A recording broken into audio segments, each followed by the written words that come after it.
Hello student, आप chapter biological classification पढ़ रहे हैं और बायोलॉजिकल क्लासिफिकेशन में किंगडम फंजाई और किंगडम फंजाई में हम पिछले लेक्चर में हमने कॉमन कैरेक्टरिस्टिक जाने थे किंगडम फंजाई के। जो हम पढ़ेंगे आज वो पढ़ेंगे क्लासेस ऑफ किंगडम फंजाई। कौन कौन सी? सबसे पहले फाइटोमाइसिटी, एस्कोमाइसिटी, बेसिडोमाइसिटी और ड्यूटेरोमाइसिटी। क्लियर है? फाइटोमाइसिटी, एस्कोमाइसिटी, बेसिडोमाइसिटी और ड्यूटेरोमाइसिटी, ये जो है क्लासेस हैं किसकी? फंजाई की। क्लियर है? इसके बाद फंजाई के क्या है कॉमन, हम सबसे पहले जो होते हैं सबसे पहले पढ़ेंगे हम फाइटोमाइसिटी। क्या पढ़ेंगे? फाइटोमाइसिटी। याद रखना कौन सा पढ़ रहे हैं? सबसे पहले फाइटोमाइसिटी। फाइटोमाइसिटी जो होते हैं, अगर उनकी हैबिटेट की बात की जाए, डैम्प प्लेसेस, मोस्ट डिकेबोर्ड जो होती है, डिकेबोर्ड मतलब खराब लकड़ी होती है, सड़ी गली जो लकड़ी होती है उस मोस्ट होती है, उस पर ये ग्रो करते हैं। पैरासाइट होते हैं। पैरासाइट कैसे होते हैं? ऑब्लिगेट। इनके लिए और कोई तरीका नहीं है सर्वाइव का, ये ऑब्लिगेट मतलब कि प्लांट में ही ग्रो करेंगे और इनके लिए और कोई तरीका नहीं है। ऑब्लिगेट का मतलब है वो सिर्फ और सिर्फ उसी पर डिपेंड करते हैं, उसी तरीके से रहेंगे और कोई तरीका नहीं है उनके पास। ठीक है ना? कोई विकल्प नहीं है उनके पास, अविकल्पीय है ये। ऑब्लिगेट मतलब अविकल्पीय, जिनके पास कोई विकल्प नहीं है, ओनली पैरासाइट के सिवा। ठीक है ना? याद रखोगे ये मोस्ट प्लेसेस पे प्रेजेंट होते हैं। मोस्ट प्लेसेस डैम प्लेसेस बोल सकते हैं, डैम प्लेसेस पे प्रेजेंट होते हैं। इसके बाद ये डिकेवुड पे प्रेजेंट होते हैं, सर्वाइव करते हैं। ठीक है ना? इसके साथ साथ ये जो होते हैं एक्वाटिक हैबिटेट होती है कि कैसी होती है? Aquatic habitat. एक्वाटिक हैबिटेट मतलब जल में भी, वाटर में भी रहते हैं। ठीक है? वाटर कंडीशन में भी रहती है। देखते हैं सबसे पहले found in aquatic habitat, decaying in most dam places और ये एक्टिव ऑब्लिगेट पैरासाइट देखने को मिलते हैं। कौन? फाइटोमाइसिटी। क्लियर है? फाइटोमाइसिटी जो होती है उनकी माइसीलियम की बात की जाए, पहली बात तो ये कैसे होते हैं? मल्टीसेलुलर देखने को मिलते हैं, यूकेरियोट्स होते हैं, ये तुम जानते ही। इसके साथ साथ ये मल्टीसेलुलर होते हैं। क्लियर है? ये जो होता है एंगल माइसीलियम होता है, वो माइसीलियम कैसा होता है? असेप्टिव। कैसा होता है? असेप्टिव। मैंने पहले बताया था कि network of hyphae is called mycelium. क्या बोला था? Network of hyphae is called, क्या बोलेंगे? माइसीलियम। और वो माइसीलियम जो होता है इसका कैसा होता है? असेप्टिव होता है। असेप्टिव मतलब उसकी कोई पार्टीशन नहीं होता। दिख तो नहीं रहा कोई पार्टीशन। इसमें सिनोसिटिक क्यों बोलते हैं? क्योंकि इनमें क्या होता है, जैसे जैसे ग्रो करते वैसे वैसे न्यूक्लियर डिवीजन होता है, न्यूक्लियर डिवीजन करते जाते हैं। क्लियर है? तो ये कैसे होते हैं? सिनोसिटिक। ठीक है ना? इसलिए जो जहां असेप्टिव वर्ड आता है वहां सिनोसिटिक वर्ड आ जाता है। क्लियर है? ये हो गया। इसके बाद ये असेक्सुअल रिप्रोडक्शन किसके द्वारा करते हैं? असेक्सुअल रिप्रोडक्शन करेंगे ये जूस्पोर के द्वारा, जो मोटाइल होता है। और किसके द्वारा? और करेंगे ये एल्पेनोस्पोर के द्वारा। ठीक है ना? पूछ लिया आता है फाइटोमाइसिटी असेक्सुअल रिप्रोडक्शन किसके द्वारा करता है? तो जूस्पोर और एल्पेनोस्पोर। और एल्पेनोस्पोर जो होता है नॉन मोटाइल होता है, जूस्पोर जो होता है वो मोटाइल होता है। क्लियर है? ये जो होते हैं एंडोजीनियसली रिलीज प्रोड्यूस होते हैं। ये एंडोजीनियस मतलब कोई बॉडी, फ्रूटिंग बॉडी होती है जिसे बोलते हैं स्पोरेंजियम। और स्पोरेंजियम की जो होती है, याद रखना ये स्पोरेंजियम जो होती है इसके अंदर क्या होते हैं? स्पोर होते हैं। ठीक है ना?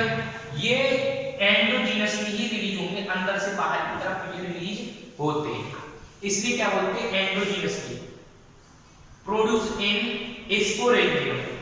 एंडोजीनसली अंदर ही अंदर बनते हैं और प्रोड्यूस इन कहां पर? स्पोरेंजियम। जैसे बॉडी बोला जाता है, जो बॉडी होती है उसे स्पोरेंजियम बोला जाता है। क्या बन गए? जूस्पोर और एल्पेनोस्पोर अंदर बन जाते हैं। क्लियर है? असेक्सुअल रिप्रोडक्शन पता चलेगा फाइटोमाइसिटी का। इसके बाद आता है सेक्सुअल रिप्रोडक्शन कैसे करते हैं? ये सेक्सुअल रिप्रोडक्शन जो करते हैं ना ये फ्यूजन ऑफ गैमेट्स करते हैं। क्या करते हैं? Fusion of gametes. हो गया फ्यूज, ये बन गया इनका जाइगोस्पोर। क्या बन गया? ये जाइगोस्पोर। याद रखना है क्या बन गया? जाइगोस्पोर। फ्यूजन ऑफ गैमेट्स हुआ, फ्यूजन हुआ और क्या बन गया? जाइगोस्पोर। और जाइगोस्पोर में क्या हुआ? Meiosis division. कौन सा हुआ? Meiosis division. और मियोसिस डिवीजन से आपको क्या देखने को मिलेगा? मियोसिस डिवीजन से देखने को मिलेगा हैप्लोइड स्पोर। क्या बन जाएंगे? हैप्लॉइड स्पोर बन जाएंगे। और हैप्लॉइड स्पोर जो होते हैं जनरेट करने के बाद में क्या हो जाते हैं, ये याद रखना, हैप्लॉइड स्पोर जो होते हैं जनरेट करने के बाद में क्या हो जाएंगे, माइसेलियम, क्या हो जाएंगे, न्यू माइसेलियम। ठीक है ना। अब ये जो सेक्सुअल रिप्रोडक्शन जो होता है जिस स्पोर्स के द्वारा होता है वो दो फॉर्म होते हैं जिसके द्वारा सेक्सुअल रिप्रोडक्शन होता है, एक आइसोगेमस होते हैं और एक एनिसोगेमस होते हैं, एक आइसोगेमस और एक एनिसोगेमस। ठीक है ना। आइसोगेमस जो होते हैं वो सिमिलर इन स्ट्रक्चर होते हैं, दिखने में बिल्कुल सेम होते हैं इस तरीके से, ठीक है, जो दिखने में बिल्कुल सेम होते हैं, सिमिलर होते हैं, उन्हें बोलते हैं आइसोगेमस, जो सेक्सुअल रिप्रोडक्शन में पार्टिसिपेट करते हैं। किसके सेक्सुअल रिप्रोडक्शन में, फाइकोमाइसेट्स के। क्लियर है। इसके बाद कुछ ऐसे भी होते हैं जो एनिसोगेमस होते हैं, जो डिसिमिलर होते हैं दिखने में, ऊगेमस होते हैं, मतलब दिखने में एक दूसरे से अलग होते हैं। कोई ऐसा है तो कोई इस तरीके से है, कोई इस तरीके से है, कोई इस तरीके से, मतलब कि दिखने में डिसिमिलर होते हैं, उन्हें हम कहते हैं एनिसोगेमस या ऊगेमस। जो ये भी किस में पार्टिसिपेट करते हैं, सेक्सुअल रिप्रोडक्शन। ये दोनों आइसोगेमस, एनिसोगेमस, ऊगेमस ये जो होते हैं ये किस में पार्टिसिपेट करते हैं, सेक्सुअल रिप्रोडक्शन में। ठीक है ना। मैंने बताया था सेक्सुअल रिप्रोडक्शन कैसे होता है, फाइकोमाइसेट में फ्यूजन ऑफ गैमेट, जाइगोस्पोर बनेगा, जाइगोस्पोर में म्यूसिक डिवीजन, म्यूसिक डिवीजन से क्या देखने को मिलेगा, आपको बता सकते हैं क्या देखने को मिलेगा, म्यूसिक डिवीजन से आपको देखने को मिलेगा, म्यूसिक डिवीजन से हैप्लॉइड स्पोर होते हैं जनरेट करने के बाद में क्या बन जाते हैं, माइसेलियम। ठीक है ना। और मैं ये भी बता दिया आपको कि ये गैमेट्स जो होते हैं कैसे होते हैं, आइसोगेमस भी होते हैं और एनिसोगेमस। ठीक है ना। सिमिलर को आइसोगेमस बोलते हैं, एनिसोगेमस डिसिमिलर को बोलते हैं। ठीक है ना, ऊगेमस को बोलते हैं। क्लियर है। देखते हैं एक बार, ये पता चल गया आपको, found in aquatic habitat, decaying would in most places. ठीक है ना। मोस्ट एरिया होता है उसमें वुड होती है, वहां पे पाए जाते हैं, डिके वुड पे प्रेजेंट होते हैं। ठीक है ना। इसके बाद डेड प्लेसेस भी पाए जाते हैं। ठीक है। डेड प्लेसेस आपके लमीलार एरिया होता है। ऑब्लिगेट पैरासाइट के पास और कोई तरीका नहीं होता। कुछ ऐसे भी फंजाई होते हैं, कुछ ऐसे भी फाइकोमाइसेट होते हैं जो क्या होते हैं, ऑब्लिगेट पैरासाइट होते हैं। कुछ स्पीशीज ऐसी होती है फाइकोमाइसेट जो ऑब्लिगेट पैरासाइट होते हैं, जिनके पास रहने का और कोई तरीका नहीं होता। इसके बाद में माइसेलियम असेप्टेड बताया था, सिनोसिटिक बोला था। ठीक है ना। असेक्सुअल रिप्रोडक्शन जूस्पोर के द्वारा, एल्बोस्पोर के द्वारा आपको बता दिया। ठीक है। जूस्पोर मोटाइल होते हैं, एल्बोस्पोर अनमोटाइल होते हैं। एंडोजीनसली प्रोड्यूस होते हैं, मैंने बताया था एंडोजीनसली कैसे प्रोड्यूस होते हैं और कहां से प्रोड्यूस होते हैं, ये मैंने बता दिया था। इसको देखिए, सेक्सुअल रिप्रोडक्शन मैंने पहले बताया था कि फ्यूजन ऑफ गैमेट किससे क्या होता है, जाइगोस्पोर म्यूसिक डिवीजन दिखाया था। म्यूसिक डिवीजन में हैप्लॉइड स्पोर बनते हैं जो जनरेट करके न्यू माइसेलियम बनता है। इसमें गैमेट्स होते हैं, सिमिलर होते हैं, दिखने में सिमिलर होते हैं, मॉर्फोलॉजिकली दिखने में उन्हें बोलते हैं आइसोगेमस, और दिखने में जो अलग अलग होते हैं उन्हें क्या बोलते हैं, anisogamous. Example mucor, rhizopus, albugo. Albugo जो होती है ये व्हाइट रस्ट जो होती है किसके ऊपर लग जाती है, लीव्स ऑफ मस्टर्ड, उनके ऊपर प्रोजेक्ट, ये फंजाई है, याद रखना एल्बो। और इसकी वजह से जो मस्टर्ड की लीफ है वो उसमें डिसीज एरिया आती है व्हाइट रस्ट। ठीक है ना। ये पैरासाइट है एल्बो और उस पर डिपेंड करता है प्लांट। क्लियर है। राइजोपस पता चलेगा, राइजोपस जो होता है ब्रेड हार्ड जो होता है, ब्रेड पे लगता है। न्यूकर जो होता है डंक पे देखा जाता है, इसको देखा जाता है डंक पे। ये तो रही फाइकोमाइसेट। इसके बाद आता है एस्कोमाइसेट। एस्कोमाइसेट इसको हम क्या बोलते हैं, सैक फंजाई, क्योंकि इसकी स्ट्रक्चर जो होती है सैक लाइक देखने मिलती है। क्या देखने मिलती है, सैक लाइक। इसकी स्ट्रक्चर जो होती है सैक लाइक देखने मिलती है एस्कोमाइसेट, इसलिए सैक फंजाई बोला जाता है। ये जो होते हैं मल्टीसेलर होते हैं, लेकिन इनमें एक यूनिसेलर होता है जिसे बोला जाता है ईस्ट, और ईस्ट का साइंटिफिक नेम है सैक्रोमाइसिस सेरेसी। याद रखना, सैक्रोमाइसिस सेरेसी ये ईस्ट का साइंटिफिक नेम है। ठीक है ना। ये ईस्ट होता है यूनिसेलर है, याद रखना ईस्ट जो कैसा है, ये यूनिसेलर। बाकी जो एस्कोमाइसिस में सब मल्टीसेलर देखने मिलेंगे, पेनिसिलियम, एस्परजिलस। ठीक है ना, याद रखोगे ना ये कैसे है, ये सब मल्टीसेलर है। ओनली एस्कोमाइसिस में पूछ जाता है ईस्ट होता है किससे बिलोंग करता है, एस्कोमाइसिस, और एस्कोमाइसिस से बिलोंग करता है, तो ये कैसा नेचर में कैसा होता है, ये बोल सकते हैं ये यूनिसेलर होता है। ठीक है।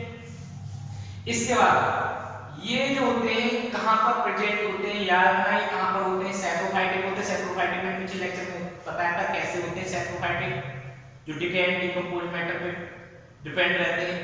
इसके बाद पैरासाइट भी होते हैं। पैरासाइट में मैंने बता दिया जो डिपेंड लिविंग ऑर्गेनिज्म पे, डिकम्पोजर डिकम्पोज कर होते हैं, डिकम्पोज करते हैं बॉडी को, ऑर्गेनिक बॉडी को। इसके साथ साथ कॉप्रोफिलस भी होते हैं। कॉप्रोफिलस मैंने बताया था जो ग्रो करते हैं डंग, मतलब कि डंग मतलब जानते हो गोबर, गोबर में जो ग्रो करते हैं वो कॉप्रोफिलस कहलाते हैं, ठीक है ना। इनका रहने का तरीका, न्यूट्रिशन का तरीका सैप्रोफिटिक, डिकम्पोजर, पैरासाइट, कॉप्रोफिलस होते हैं। अगर माइसीलियम की बात आती है, माइसीलियम जो होता है इनका कैसा होता है, सेप्टेड होता है, ब्रांच होता है। याद रखना इनका माइसीलियम कैसा होगा, सेप्टेड। सेप्टेड मतलब उसमें ब्रांच होंगी, इस तरीके से जो दिखाई देगी ये जो होती है ये सेप्टेड है।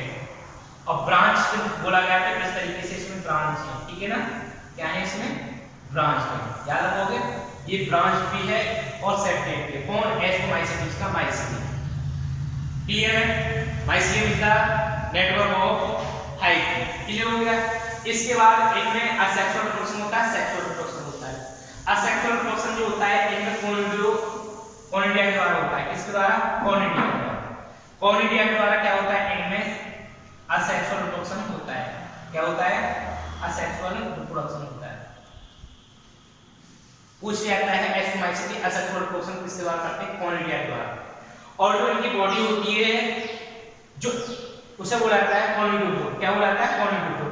उस कॉनिडोफोर से एक्सोजीनसली मतलब कि एक्सोजीनसली प्रोड्यूस होंगे, बाहर की तरफ बनते हुए चलेंगे, बाहर की साइड से ये रिलीज होते चलेंगे कॉनिडिया। ये कॉनिडोफोर बॉडी है, ठीक है ना। इससे क्या होते कर रहे हैं, कॉनिडियो। ये एक्सोजीनसली है, कैसा है, एक्सोजीनसली। तो याद रखोगे असेक्सुअल रिप्रोडक्शन जो होता है कॉनिडिया के द्वारा होता है एस्टोमाइसीलियम में, और एक्सोजीनसली क्या होते हैं, कॉनिडिया प्रोड्यूस होते हैं किधर से, कॉनिडोफोर। देखते हैं एक बार असेक्सुअल स्पोर, क्लियर है। कॉनिडिया कहलाते हैं, प्रोड्यूस होते हैं, क्या होते हैं, प्रोड्यूस एक्सोजीनसली हो रहे हैं, कहां पर, कॉनिडोफोर से, क्लियर है। और वो कॉनिडोफोर जो होते हैं, कॉनिडोफोर उससे जो कॉनिडिया निकले हैं वो जनरेट करके क्या हो जाते हैं, न्यू माइसीलियम बन जाते हैं। कॉनिडिया जनरेट करके क्या हो जाते हैं, न्यू माइसीलियम बन जाते हैं, क्लियर हो गया। इसके बाद इनका जो सेक्सुअल रिप्रोडक्शन करते हैं वो एस्टोस्पोर के द्वारा करते हैं। किसके द्वारा, एस्टोस्पोर के द्वारा। पूछ लिया जाता है एस्टोमाइसीलियम जो होता है, नाम से पता चल रहा है ये किसके द्वारा करेंगे, एस्टोस्पोर के द्वारा सेक्सुअल रिप्रोडक्शन करेंगे, क्लियर है। एस्टोस्पोर जो होते हैं कैसे करते हैं, देखो इनमें वही 3 प्रोसेस आ जाते हैं, प्लाज्मोगैमी, कैरियोगैमी और मियोसिस। सबसे पहले क्या होगा, एस्टोस्पोर फ्यूज है, फ्यूज करेंगे, प्लाज्मोगैमी कहलाएगा। प्लाज्मोगैमी तो क्या बनेगा, डाइकैरियोफेज फेज आ जाएगी, क्या जाएगा, डाइकैरियोफेज। क्या बोलेंगे इसको, डाइकैरियोफेज। डाइकैरियोफेज क्यों बोलते हैं, क्योंकि इसमें न्यूक्लियस जो होते हैं वो अलग अलग होते हैं, N+N, मतलब कि N इसका और N इसका, हेटेरो न्यूक्लियस इसका, हेटेरो इसको, तो इसमें 2N हो गए अलग अलग, NN हो गए डाइकैरियोफेज। अगर ये फ्यूज हो जाता तो वहां NN ना बोल के 2N बोला जाता, डिप्लॉयड कंडीशन, ठीक है ना। तो ये डाइकैरियोफेज है। उस डाइकैरियोफेज में क्या देखने मिलेगा हमें, प्लाज्मोगैमी देखने मिलेगी, सॉरी क्या देखने मिलेगी, कैरियोगैमी। क्या देखने मिलेगी, कैरियोगैमी। याद रखना डाइकैरियोफेज में हमें क्या देखने मिलेगी, कैरियोगैमी। कैरियोगैमी में क्या होगा, फ्यूज हो गए न्यूक्लियाई, कैरियोगैमी में क्या होगा, फ्यूज ऑफ न्यूक्लियाई। याद रखना फ्यूजन ऑफ न्यूक्लियाई हो गया। न्यूक्लियाई होते हैं न्यूक्लियस वो फ्यूज हो गए। अब वो कैसी स्टेज आएगी, जाइगोट स्टेज आएगी, और जाइगोट स्टेज में क्या देखने मिलेगा हमें, मियोसिस डिवीजन देखने मिलेगा। कौन सा, मियोसिस। याद रखना मियोसिस डिवीजन देखो। और जब मियोसिस डिवीजन निकलेगा तो इससे क्या बनेंगे, हैप्लॉइड एस्टोस्पोर बनेंगे। क्या बनेंगे, हैप्लॉइड एस्टोस्पोर, जो जनरेट करने के बाद में क्या हो जाता है, वो माइसीलियम बन जाता है। क्या बन जाते हैं, माइसीलियम, क्लियर है। क्या बन जाते हैं, माइसीलियम, हैप्लॉइड एस्टोस्पोर। देखते हैं सेक्सुअल रिप्रोडक्शन, प्लाज्मोगैमी हुआ, डाइकैरियोफेज हुआ, N+N। अगर ये डाइकैरियोफेज ना होते हम क्या बोलते हैं, कैरियोगैमी बोलते तो वहां 2N हो जाता है, ठीक है ना। अब फ्यूजन ऑफ न्यूक्लियाई हो गया जिसे हम कैरियोगैमी बोलेंगे, यहां पर आ जाएगा 2N, मतलब कि डिप्लॉयड हो गया। अब उसमें म्यूसिस डिवीजन हुआ, म्यूसिस डिवीजन से एस्टोस्पोर बने जो सेक्सुअल स्पोर बोले जाते हैं, क्योंकि ये सेक्सुअल रिप्रोडक्शन में पार्टिसिपेट करते हैं। इसके बाद ये जनरेट करके न्यू माइसीलियम का फॉर्मेशन हो गया। क्लियर है? अब ये एस्कोस्पोर जो होते हैं ये एंडोजीनसली रिलीज होते हैं। कैसे होते हैं? एंडोजीनसली ही प्रोड्यूस होते हैं। कौन? एस्कोस्पोर। याद रखना, एस्कोस्पोर जो होते हैं एंडोजीनसली ही रिलीज होते हैं। ये कोई बॉडी है, ग्रुप बॉडी, जिसे बोलते हैं एस्कोकार्प। एस्कोकार्प में अरेंज है या बोल सकते प्रोड्यूस है क्या? एस्कस। क्या है ये? एस्कस। ये अंदर एस्कस है, बॉडी क्या है? एस्कोकार्प। अब इस एस्कस में क्या होंगे? इससे निकलेंगे एस्कोस्पोर। और कैसे निकलेंगे? एंडोजीनसली, बाहर की तरफ। ये एंडोस्पोर जो ये है ना हमारे पास एस्कोस्पोर, ये एंडोजीनसली रिलीज होते हैं, प्रोड्यूस होते हैं। एंडोजीनसली क्या होते हैं? प्रोड्यूस होते हैं। क्लियर है? तो पूछ लिया जाता है exospore produce endogenously in cell like acid. जो सेल लाइक स्ट्रक्चर होती है जिसे एस की बोला जाता है, एस का सिंगुलर बोला जाता है। एस की होता है प्लूरल बोला जाता है, एस की होता है प्लूरल होता है, एस का जो होता है सिंगुलर होता है। ठीक है ना? ये एस का जो होते हैं प्रोड्यूस होते हैं, अरेंज होते हैं किसी फ्रूटिंग बॉडी, जिसे बोलते हैं एस्कोकार्प। एस्कोकार्प, एस्कस, एस्कस में एस्कोस्पोर। क्लियर है? अब इनके एग्जांपल की बात करते हैं। एग्जांपल जो होते हैं इनके, सबसे पहले ईस्ट है। ईस्ट का जो होती है बेवरी या बेवरेज जो होते हैं बनाने में यूज किया जाता है, जैसे बियर है, इनमें बनाने का ईस्ट का यूज होता है। इसका ईस्ट का साइंटिफिक नेम मैंने पहले बताया था, सैक्रोमाइसिस सेरेब्रेसिस। ठीक है ना? इसका जो होता है बियर का ना बेवरेज और बेवरेज बनाने में यूज होता है। क्लियर है? कोई दिक्कत? ये तो हो गया क्या इसका यूज ऑफ ईस्ट का। ठीक है? जो यूज चल रहा होता है। इसके बाद दूसरी चीज है पेनिसिलियम। पेनिसिलियम नोटेटम, ठीक है ना? पेनिसिलियम नोटेटम ये भी फंजाई है, ये मल्टीसेलुलर जबकि ईस्ट यूनिसेलुलर था। ये एंटीबायोटिक बनाने में यूज होता है। इसमें एंटीबायोटिक, सबसे पहले एंटीबायोटिक जो बनी थी वो पेनिसिलियम नोटेटम से बनी थी। किस नाम से बनी थी? पेनिसिलियम के नाम से। किससे? पेनिसिलियम के नाम से। याद रखना, पेनिसिलियम से क्या बनी थी? पेनिसिलिन एंटीबायोटिक बनी थी। पेनिसिलियम नोटेटम फंजाई जो है उससे कौन सी एंटीबायोटिक बनी? पेनिसिलिन सबसे पहले एंटीबायोटिक बनी। क्लियर है? इसके बाद नेक्स्ट आता है न्यूरोस्पोरा। ये जो होता है ये फंजाई का यूज होता है। इसका यूज किस वक्त को बनाने? ये जो होता है केमिकल्स और जेनेटिक रिसर्च में यूज होता है। इसका जो होता है जेनेटिक रिसर्च में यूज होता है। पूछ लिया जाता है जेनेटिक रिसर्च में यूज होने वाले एस्कोमाइसिस का नाम बताइए, तो बता सकते हैं ना क्या है? एस्कोमाइसिस जो जेनेटिक रिसर्च में यूज होता है उसका नाम है न्यूरोस्पोरा। एस्कोमाइसिस के एंटीबायोटिक जो बनाने में यूज होता है फंजाई का, उस फंजाई का नाम बताइए, तो उसका क्या नाम बताओगे? Penicillium notatum. उससे कौन सी एंटीबायोटिक बनाएंगे? पेनिसिलिन। क्लियर है? इसके बाद जो होते हैं कुछ ऐसे भी फंजाई होते हैं, एस्कोमाइसिस होते हैं जो खाने में यूज होते हैं, एडिबल होते हैं, जो डेलिशियस होते हैं। वो कौन से होते हैं? मोरल्स और ट्रफल्स। इसके साथ साथ ट्रफल्स भी बोला जाता है। ठीक है ना? ट्रफल्स। क्लियर है? कुछ और भी है एग्जांपल, एस्परजिलस क्लैम्बिसेंस। ठीक है ना? जिनका और भी यूज होता है। क्लियर है? एस्परजिलस का तो सिट्रिक एसिड में बनाने में भी यूज हो जाता है। इस तरीके से ये सब क्या है? एग्जांपल इसके एस्कोमाइसिस। एस्कोमाइसिस को सेकंड है बोला जाता है। ये पता चल गया कि सेकंड की स्ट्रक्चर होती है। ये इसके कैरेक्टरिस्टिक फीचर हो गए, रिप्रोडक्शन पता चल गया, इनके एग्जांपल पता चल गया। जो नेक्स्ट क्लास को बेसिक माइसिस और ट्यूबरमाइसिस पढ़ेंगे। क्लियर है?